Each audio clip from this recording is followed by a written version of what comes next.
Hi everyone, welcome. FPLMattDay here, and this is my double game week 28 latest news and thoughts. Before I start, if you're new here, don't forget to hit that subscribe button. Be sure to like the video and also get any questions, comments, or thoughts in those comments, and I will respond all the way up until deadline.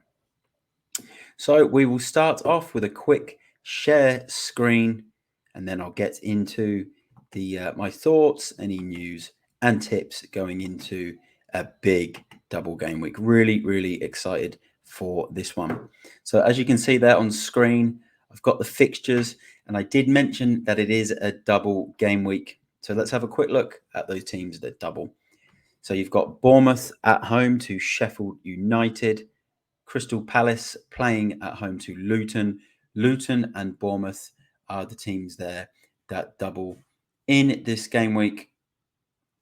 And as you can see there, that double game week fixture is Bournemouth versus Luton at Bournemouth's home stadium. So very interesting double game week when you look at those fixtures. Probably not the teams that you'd usually expect to sort of need or want players from in a double game week. But when you see Bournemouth playing Sheffield United, who have just come off a 6-0 home defeat to Arsenal, and then them also playing at home to Luton, who are fighting for their lives down at the bottom, it does make it a little bit tasty coming into this game week. So that is the double game week fixtures. So don't forget that when thinking about any transfer moves or captain picks. So talking of transfer moves to make, we'll go into my next point, and we'll go here all the way into the stats, and we'll go to total points for forwards. And if you scroll down here and you go 1, 2, 3, 4, 5, 6, 7 places down, you actually find Luton's Carlton Morris, who is on penalties. And if you have a look at his last few games, he's actually returned here 1, 2, 3, 4, 5, 6 times in his last 7 games. In fact, it's 7 times in his last 9 games. So it's pretty phenomenal stuff. One of them a double-digit score against Newcastle away. And as I mentioned, he is also on this double game week. Palace away and Bournemouth away, which for Luton is considered green fixtures. And I want to talk about Carlton Morris because a lot of managers who aren't sure whether they should swap out Erling Haaland for this man, Carlton Morris. It seems like, realistically, a huge downgrade when you look at a Man City striker and a Luton striker. But going into this game week, Man City have Liverpool away, a very tricky game. They lost his fixture 1-0 last season. Haaland has only scored 1 goal since he's been at Man City in the Premier League against Liverpool. He does notoriously struggle in this fixture, and he doesn't play in game week 29. Then he faces Arsenal at home in game week 30, a game which he is capable of scoring in. But again, we might not look to captain Haaland in these couple of games that he does play. He blanks in 29. And if we go back here to Morris and Luton, he doesn't blank in game week 29, and he's got a great fixture at home to Nottingham Forest. So don't be scared to bring in Carlton Morris for Erling Haaland if that's on your mind.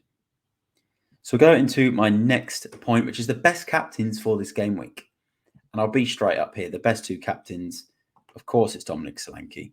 Bit of an injury scare in the last game week, but he did start the game. And they've got 2 home games, Sheffield United and Luton. So 2 very strong games for Dominic Solanke. So for me, he is the standout captain option. Of course, there's always that little bit of caution with his knee. Does he play both games? But you'd expect him to if he declares himself fit. And then the next option, that man I just spoke about, Carlton Morris, who is playing in this double game week. If you want to look a little bit outside the box, you could potentially go down into a defender here, and we can go down to Luton. Doughty here. Luton are conceding a lot of goals though, but there's been game weeks here. He had this run back from game week 18 all the way to game week 22, where he did hit every single week in that period. He also got 8 points against Arsenal in a 4-3 defeat. So he does have potential, and obviously those 2 green fixtures. So he could be an outside shout, but for me, you've got to pick one of those strikers for the 2 games for double game week 28. Let's talk about some other sort of outsider transfer options. And this man here I spoke about, Doughty, 4.6 million. Currently in 8.1% of teams. Expect that to increase. So I think he's a really solid transfer option. We'll go back into Luton as well. And also Adebayo, he's done really well this season, but he does have an injury cloud over him, so he might not make it. So I'd probably put him right on as an outside sort of bet, 3.8% owned. And then Ross Barkley has been brilliant this season for Luton. Hasn't got any sort of points of late, but he did have a good little run there from game week 20 up till 23. 5 million if you need that cheap enabler midfielder. And remember, with Luton players, they all play in game week 29 as well.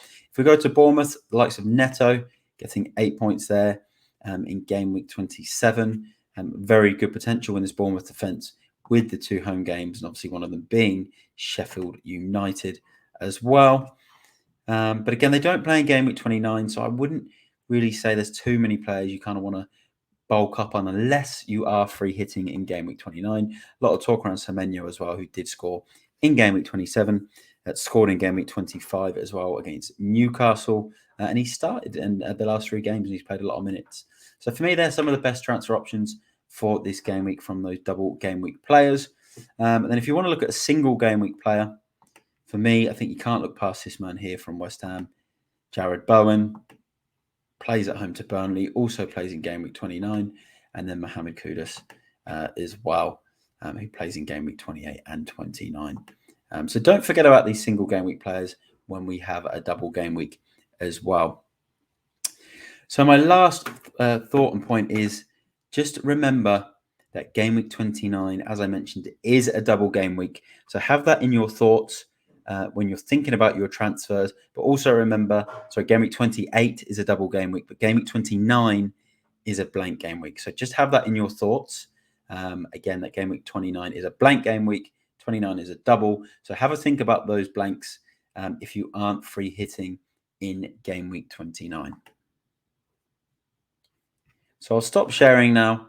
I really hope you enjoyed the video. Hope the tips have been handy and useful for all of you FPL managers. Any questions, get them in the comments. Subscribe if you're new here, and I will see you all in the next one. I'm FPLMattDay. Bye for now.